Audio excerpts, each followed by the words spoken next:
भाई मुझे इतने साल हो गए जिम जाते हुए, इतना टाइम हो गया जिम जाते हुए, लेकिन मेरा मसल ग्रोथ नहीं हो रहा। तो मैं ऐसा क्या करूं, कौन सी जड़ी बूटी खाऊं, कौन सा खाना खाऊं, कौन सा वर्कआउट स्प्लिट फॉलो करूं जिससे कि मेरा मसल ग्रोथ बढ़ जाए। तो क्या आप भी इसी सवाल का जवाब ढूंढ रहे हो? तो आप बिल्कुल सही वीडियो पे लैंड हुए हो। तो आज मैं बात करने वाला हूँ उन 5 मिस्टेक्स के बारे में जिनके ऊपर आपका कभी ध्यान नहीं जाता और जिनकी वजह से आपका मसल ग्रोथ नहीं हो रहा। तो बिना टाइम वेस्ट किए चलिए वीडियो स्टार्ट करते हैं। तो बात करते हैं सबसे पहली मिस्टेक के बारे में, जो कि है इनकंसिस्टेंसी। मैंने बहुत से लोगों को देखा है, वो शुरू में तो बहुत अच्छे तरीके से जिम आते हैं, जैसे कि जिम ज्वाइन किया, अगर आज जिम ज्वाइन किया तो एक हफ्ते तक, एक महीने तक बहुत अच्छे से करेंगे, लेकिन फिर 2 महीने के लिए, 3 महीने के लिए गायब हो जाएंगे। देखो, अगर आप ये करते हो ना, तो ये सबसे बड़ी मिस्टेक होती है आपके मसल ग्रोथ के लिए।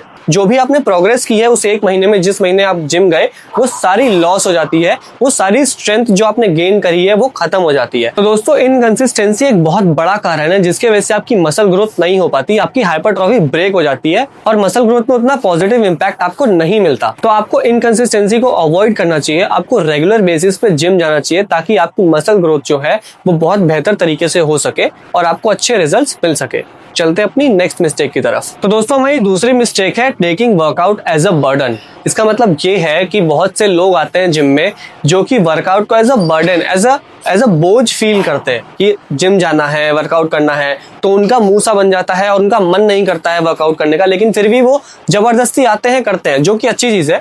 लेकिन अगर आप वर्कआउट को बर्डन की तरह करोगे, ट्रीट करोगे, किसी कोर्स की तरह ट्रीट करोगे, जैसे कि आप कोई कोर्स करते हो तो बर्डन रहता है, पढ़ाई का प्रेशर रहता है, उस तरीके से अगर आप ट्रीट करोगे तो आपकी मसल ग्रोथ उतने अच्छे तरीके से नहीं हो पाएगी, क्योंकि आपका जो इनर सेल्फ है वो ही मोटिवेट आपको नहीं करेगा कि आपको वर्कआउट करना है एंड आपको अच्छी फिजिक मेंटेन करनी है। तो अगर आप वर्कआउट करने आ रहे हो तो आप वर्कआउट को एज अ बर्डन फील मत करो, वर्कआउट को एंजॉय करो, ताकि जो भी मसल ग्रोथ है, जो भी एक्सरसाइज आप परफॉर्म कर रहे हो, उसका प्रॉपर इंपैक्ट आपके मसल्स पे मिले एंड आपकी मसल्स बहुत अच्छे तरीके से ग्रो करे, आपका जो गोल है वो आप अचीव कर सको बहुत अच्छे तरीके से।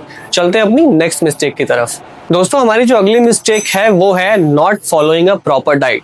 मैंने बहुत से लोगों को देखा है कि जिम आते हैं, जिम अच्छे से करते हैं, डाइट उनको बताई जाती है ट्रेनर की तरफ से, वो डाइट कुछ दिन फॉलो करते हैं, बट वो प्रॉपर डाइट फॉलो नहीं कर पाते। मतलब कि कुछ दिन फॉलो करेंगे, देन ऑफ द डाइट चले जाएंगे, कुछ भी खा लिया, फिर कुछ दिन फॉलो कर लेंगे, फिर ऑफ द डाइट चले जाएंगे। तो ये चीजें नहीं होती।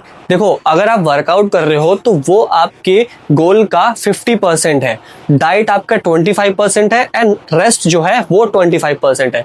ये पूरा अगर मिल के बनेगा तो 100%, तब 100% गोल आप अचीव कर सकते हो। तो डाइट को नेग्लेक्ट मत करो, डाइट एक बहुत ही अहम हिस्सा है आपके गोल को अचीव करने में। तो आपको गोल को अचीव करने में बहुत आसानी हो सकती है अगर आप प्रॉपर डाइट को फॉलो करोगे। चलते हैं अपनी नेक्स्ट मिस्टेक की तरफ। अब डाइट के बाद हमारी अगली मिस्टेक जो आती है, not following the proper form. देखो, इनकंसिस्टेंसी आपने ठीक कर ली, आप डाइट भी प्रॉपर फॉलो कर रहे हो, वर्कआउट कर रहे हो, लेकिन जो वर्कआउट में फॉर्म है वो आप अच्छे से नहीं मेंटेन कर रहे हो। देखो, हर एक्सरसाइज की अपनी एक अलग अलग फॉर्म होती है। लाइक आप चेस्ट प्रेस कर रहे हो या बेंच प्रेस कर रहे हो तो उसको करने का एक तरीका होता है, आप शोल्डर प्रेस कर रहे हो उसको करने का तरीका होता है, डेडलिफ्ट का अपना एक तरीका है, लेग प्रेस का एक तरीका है, स्क्वाट्स का एक अलग तरीका है। अगर आप उस पर्टिकुलर एक्सरसाइज की पर्टिकुलर फॉर्म को प्रॉपर मेंटेन करके, प्रॉपर फॉलो करके अगर वर्कआउट करोगे तो आपके मसल ग्रोथ में बहुत अच्छा मेजर इंपैक्ट देखने को मिलेगा, मेजर चेंज देखने को मिलेगा। तो फॉर्म एक बहुत अहम रोल प्ले करते हैं आपके मसल ग्रोथ में। अगर आप गलत फॉर्म से लगाओगे आपको इंजरी भी हो सकती है, तो इंजरी को भी प्रिवेंट करने के लिए फॉर्म अच्छी करना बहुत ज्यादा जरूरी है। तो ऐसा नहीं है कि आप जिम में आए, आपने किसी भी फॉर्म में एक्सरसाइज स्टार्ट कर दी और आपको लगेगा कि आपकी मसल ग्रोथ हो जाएगी, तो ऐसा नहीं है। आपको इंजरी हो सकती है और मेजर इंजरी भी हो सकती है। तो इस चीज को अवॉइड करो और प्रॉपर फॉर्म के साथ अपने वर्कआउट को फॉलो करो। चलते हैं अपनी अगली मिस्टेक की तरफ। तो हमारी आखिरी मिस्टेक है नॉट सेटिंग एनी गोल्स। मैंने बहुत से लोगों को जिम में देखा है, जिम तो आते हैं वो, लेकिन उनकी कोई डायरेक्शन नहीं होती। मतलब ऐसे ही आते हैं, कोई भी वर्कआउट किया, कोई भी डाइट ली एंड चले गए। तो अगर आप ऐसा कर रहे हो तो आपको आपके डिजायर रिजल्ट्स, आपको आपकी डिजायर्ड फिजिक कभी अचीव नहीं होगी। आपको एक प्लान के साथ वर्कआउट एंड डाइट फॉलो करनी पड़ेगी, जिससे कि आपको आपके desired results and desired goals मिल सकेंगे, आप उन्हें अचीव कर सकोगे। तो एक प्रॉपर डाइट प्लान बनाओ, प्रॉपर वर्कआउट प्लान बनाओ और उसको फॉलो करते हुए ही अपने गोल्स की तरफ आगे बढ़ते रहो, जिससे कि आपके मसल ग्रोथ की प्रोसेस और अच्छी हो जाएगी एंड आप अपने डिजायर्ड रिजल्ट्स बहुत इजीली अचीव कर सकोगे। तो ये थी हमारी ऐसी 5 मिस्टेक्स जिनकी वजह से आपका मसल ग्रोथ जो है वो नहीं हो रहा, आपका मसल ग्रोथ जो है रुक गया है। अगर आप इन चीजों को अवॉइड करते हो तो आपका मसल ग्रोथ जरूर होगा। तो वीडियो अच्छी लगी हो तो लाइक, शेयर एंड सब्सक्राइब जरूर करना। मिलते हैं नेक्स्ट वीडियो में, तब तक के लिए साइनिंग ऑफ।